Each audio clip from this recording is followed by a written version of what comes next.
Assalamualaikum warahmatullahi wabarakatuh. Baik, di sini kelompok satu akan membahas mengenai positive displacement pump, yang mana ada dua jenis pompa yang akan dibahas, yaitu diaphragma pump dan fan pump.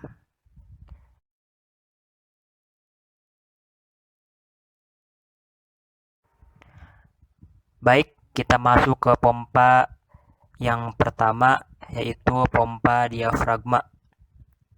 Gambarnya ada di sebelah kiri. Pompa diafragma termasuk pompa positive displacement atau pompa perpindahan positif. Pompa diafragma disebut sebagai pompa membran. Pompa ini bekerja dengan menggunakan campuran aksi balas karet. Nah, diafragma teflon atau termoplastik dan katup yang sesuai pada setiap permukaan diafragma itu berguna untuk mendorong fluida.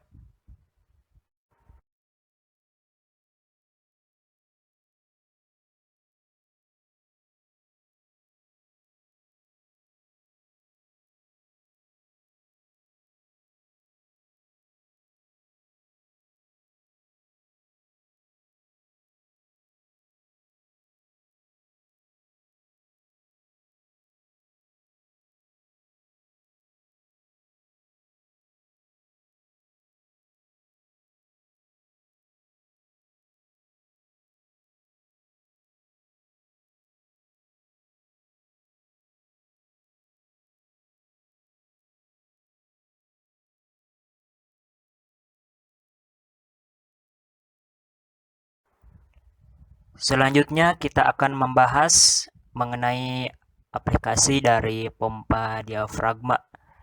Itu di mana dia digunakan dan apa fungsi pompa ini. Aplikasi pompa diafragma umumnya itu berlaku di banyak industri. Nah, pompa ini digunakan untuk mendorong fluida seperti bahan kimia korosif, pelarut yang mudah menguap, bahan makanan yang kental, peka terhadap geser, produk farmasi, cairan lengket, air kotor, padatan lebih kecil, krim, bubur abrasif, minyak, dan gel. Pompa ini adalah jenis pompa yang sangat efisien. Kenapa disebut efisien? Karena pompa ini dapat menangani fluida dengan viskositas rendah, sedang, atau kekentalan.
Selanjutnya kita masuk ke karakteristik pompa diafragma. Ada tiga karakter yang ditampilkan di sini. Yang pertama, aliran fluidanya dengan denyutan atau pulsating. Kemudian, ketika fluida memasuki tabung dengan berfungsinya katup periksa, maka ia secara konstan memasok keluar dari sisi yang lebih tinggi. Dan yang terakhir, penutupan katup periksa rumit.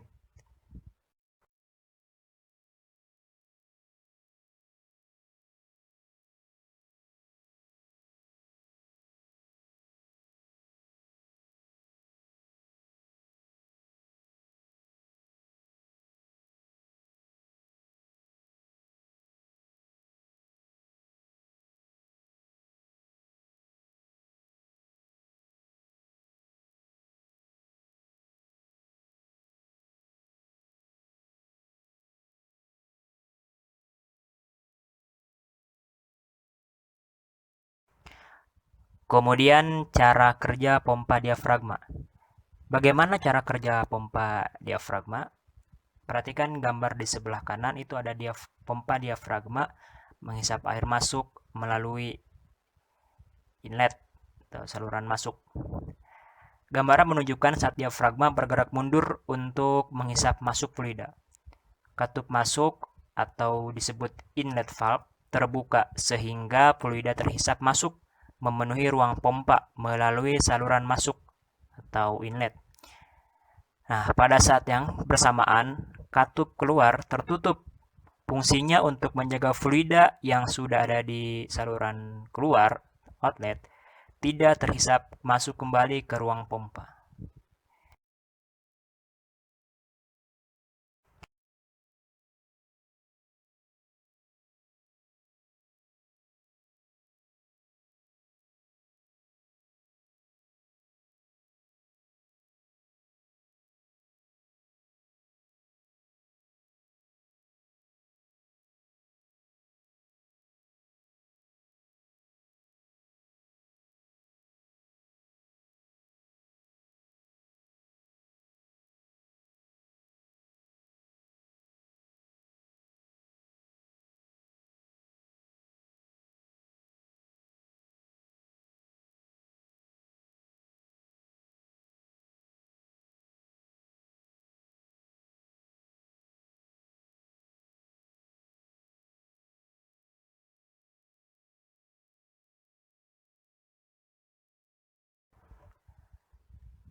Selanjutnya masih cara kerja pompa diafragma.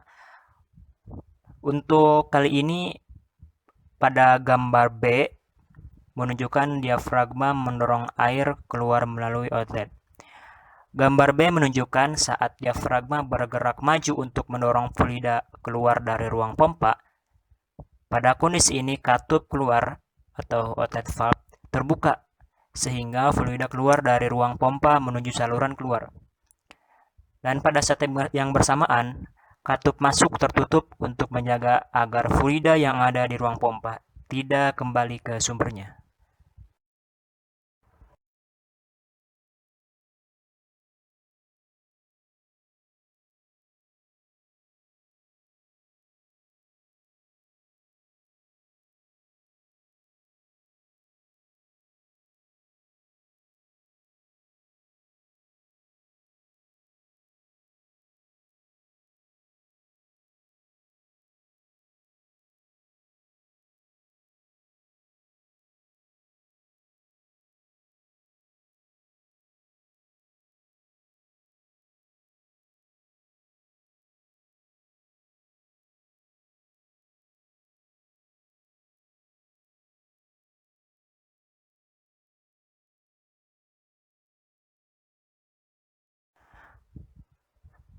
Kemudian ada jenis-jenis dari pompa diafragma, ada 4 jenis item yang ditampilkan.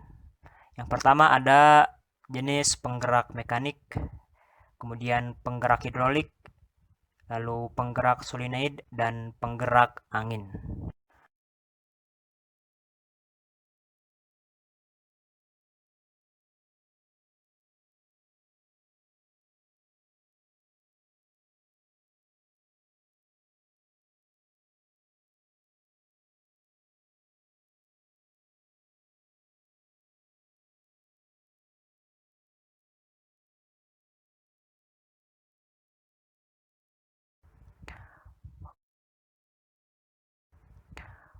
Untuk penggerak mekanik, jenis dari pompa diafragma ini, jenis ini memiliki penggerak mekanik yang langsung terhubung dengan diafragma.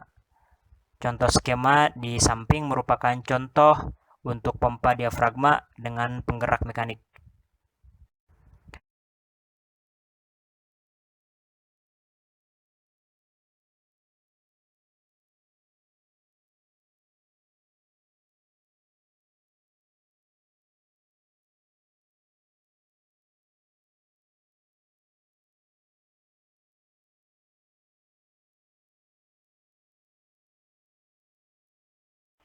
Selanjutnya, Selanjutnya ada penggerak hidrolik.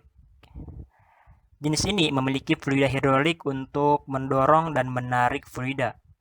Fluida ini didesak oleh piston atau plunger yang digerakkan secara mekanik juga. Sebenarnya hampir sama dengan pompa diafragma dengan penggerak mekanik di atas. Namun bedanya, penggerak mekaniknya tidak terhubung langsung dengan diafragma, tapi dengan perantara fluida hidrolik.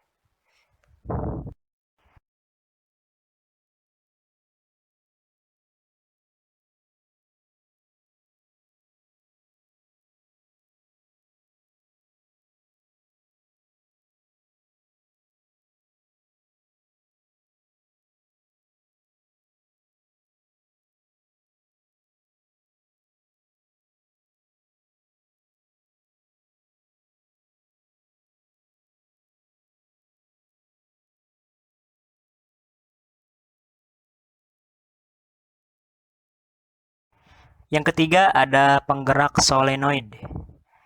Jenis pompa diafragma ini digerakkan oleh semacam piston atau plunger yang didorong atau ditarik oleh medan magnet yang dihasilkan oleh solenoid. Solenoid itu merupakan alat yang akan menghasilkan gerakan mekanik linear jika dialiri arus listrik.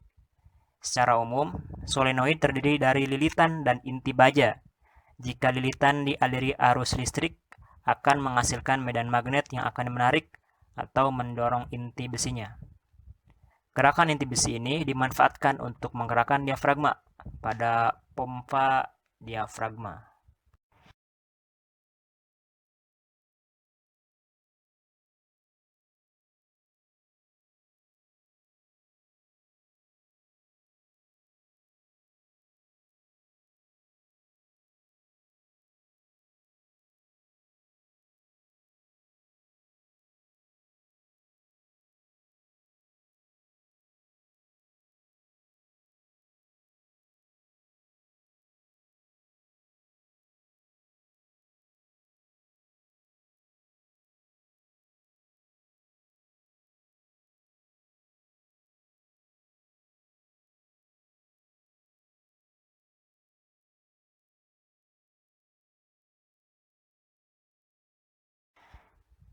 Dan yang terakhir ada penggerak angin.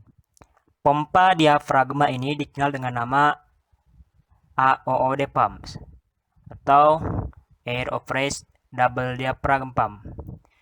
Karena desainnya memiliki dua pompa diafragma, dinamakan pompa diafragma ganda yang memanfaatkan tekanan angin sebagai penggerak diafragmanya. Posisinya saling berhadapan di mana kedua diafragmanya, itu diafragma kiri dan kanan, terhubung oleh sebuah piston atau plunger seperti gambar di samping.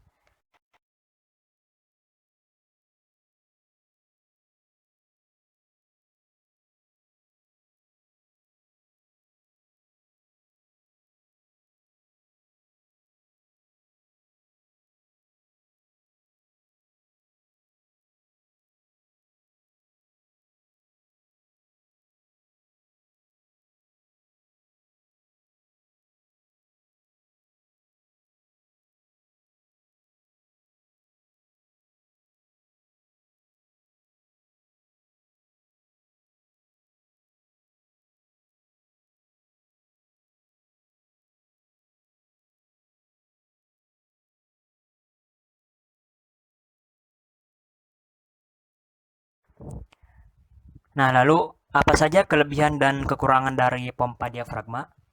Yang pertama kita bahas mengenai kelebihan. Kelebihan pompa diafragma ada 8 kelebihan yang dimiliki oleh jenis pompa ini.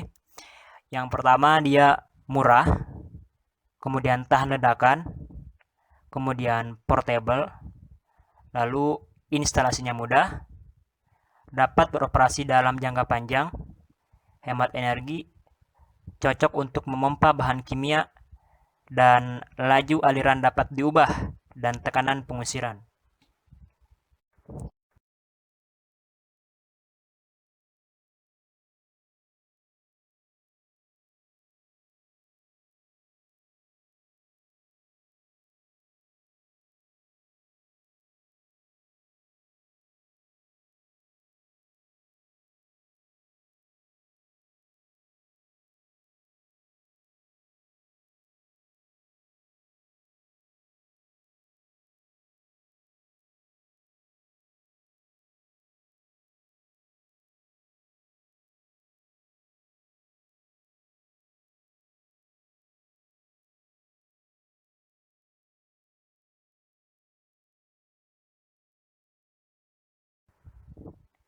Sedangkan kelemahan dari pompa diafragma ada 3, yaitu yang pertama, sebagian besar pompa diafragma membutuhkan sekitar 20 kaki kubik khas untuk setiap menit dan 100 PSI asupan udara untuk beroperasi dengan kuat.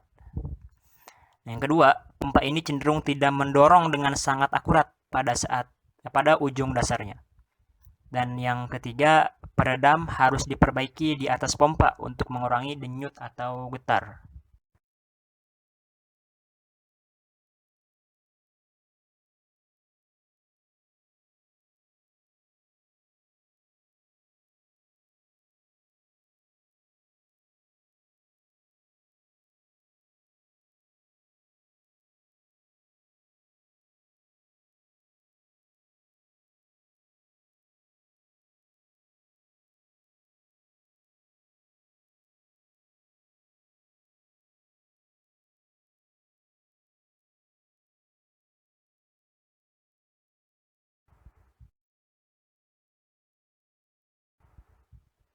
Baik, selanjutnya kita masuk ke fan pump. Pompa fan adalah pompa yang termasuk dalam klasifikasi pompa rotary single rotor, yang di dalam rumah pompa berisi sebuah rotor berbentuk silinder yang mempunyai alur-alur lurus pada kelilingnya, yang diisi oleh bila-bila sudu yang dapat bergerak bebas.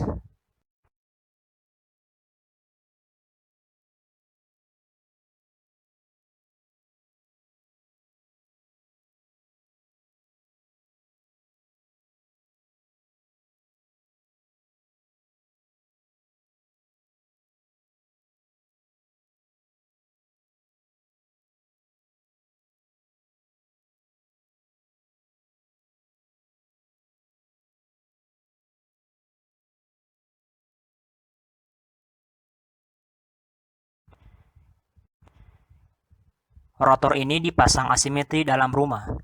Ketika rotor berputar, tekanan di dalam rumah pompa akan turun, sehingga terjadi kerja isap. Dan pada saluran pemasukan, terjadi pembesaran ruang kosong, sehingga cairan dapat mengalir dari sumber dan mengisi rongga kosong dalam rumah pompa.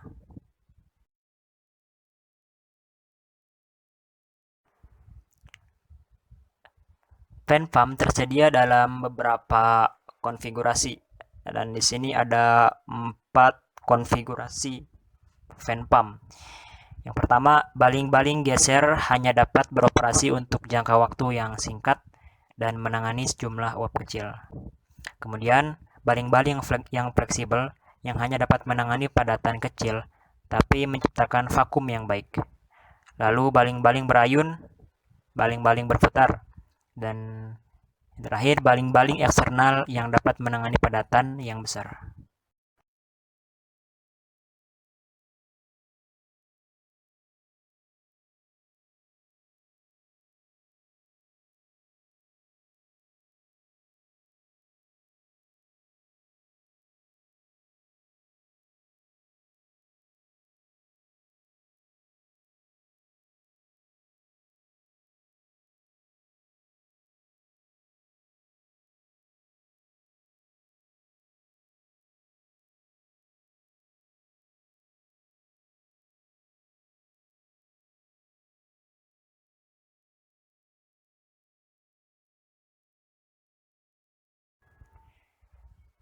Lalu selanjutnya fungsi fan pump. Fan pump berfungsi untuk membangkitkan tekanan hidrolis, di mana pada bagian atas pompa terdapat reservoir yang selalu terisi air dengan fluida khusus. Dan permukaan fluida harus selalu diperiksa secara teratur, yaitu temperatur fluida, adanya gelembung atau fluida menjadi keruh.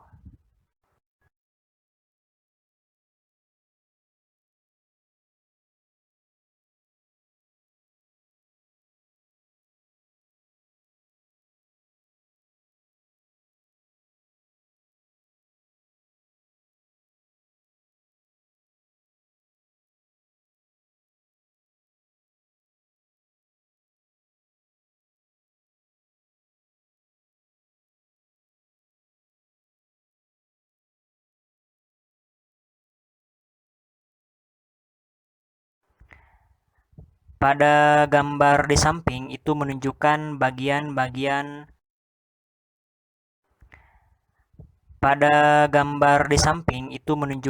bagian-bagian fan pump. Yang pertama itu rotor. Rotor berfungsi untuk menggerakkan sudu pada fan. Yang kedua, shaft. Shaft berfungsi sebagai penggerak utama. Yang ketiga, ada casing, berfungsi sebagai rumah. Dan yang keempat ada fans.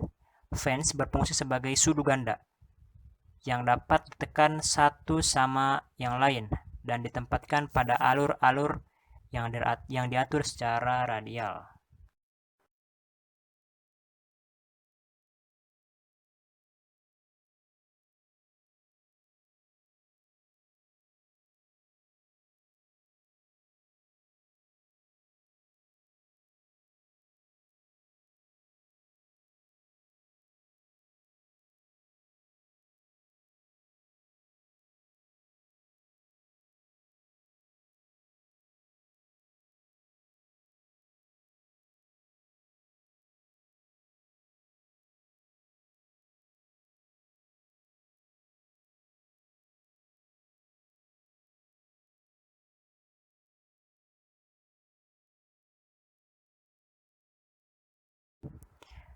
Prinsip kerja fan pump ada 6, sebagaimana ditampilkan juga pada gambar di samping. Yang pertama, itu sebuah rotor diposisikan secara eksentrik dalam rumah silinder pompa. Kemudian free moving fans dimasukkan ke dalam banyak rotor slot.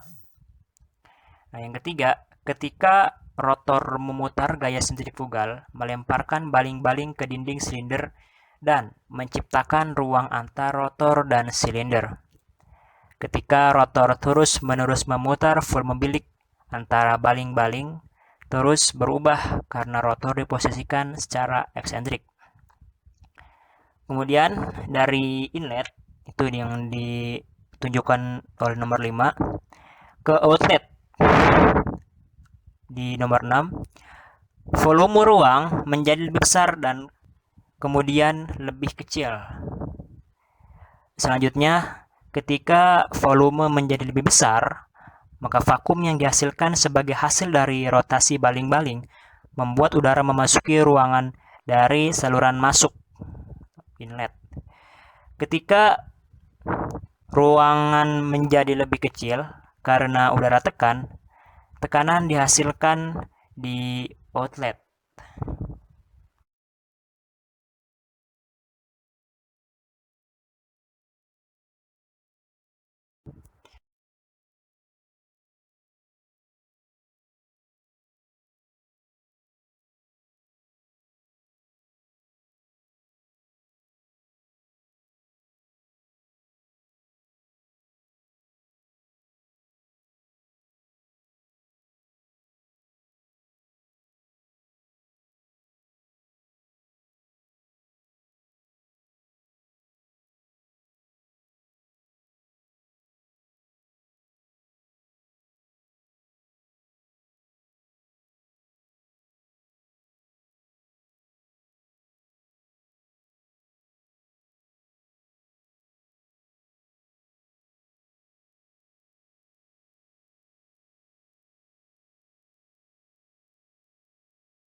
Ada 6 poin yang ditunjukkan di sini yang menunjukkan aplikasi dari fan pump. Yang pertama, fan pump diaplikasikan pada power steering mobil.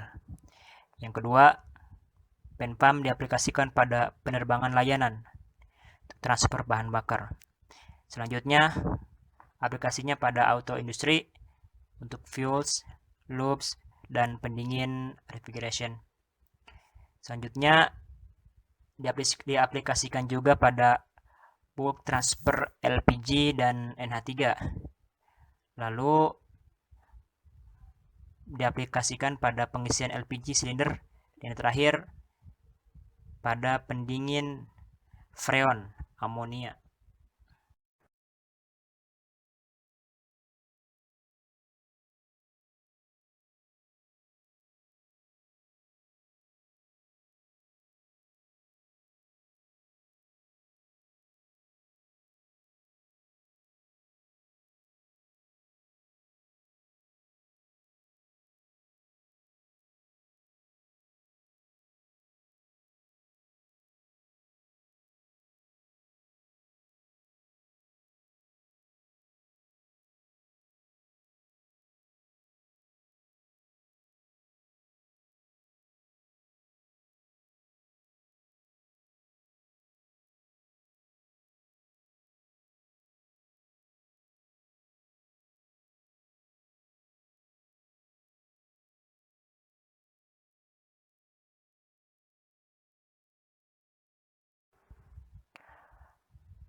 Kelebihan dari fan pump yang pertama itu mengencerkan cairan pada tekanan tinggi.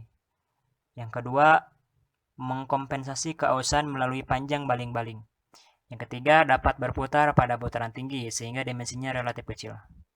Yang keempat, getaran mekanisnya kecil. Lalu perawatan lebih sederhana, dan yang terakhir dapat mengalirkan debit yang lebih kontinu.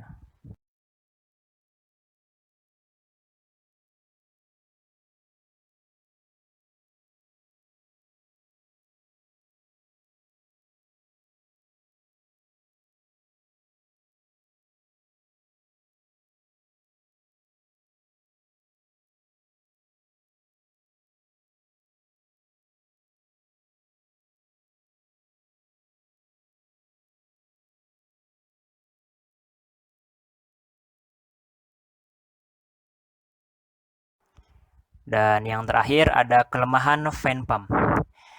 Yang pertama, tidak cocok untuk tekanan tinggi. Lalu tidak cocok untuk viskositas tinggi. Tidak dapat memberikan tekanan akhir yang tinggi. Efisiensi volumetriknya rendah bila bagian-bagiannya kurang presisi. Dan yang terakhir, tidak cocok untuk bahan abrasif.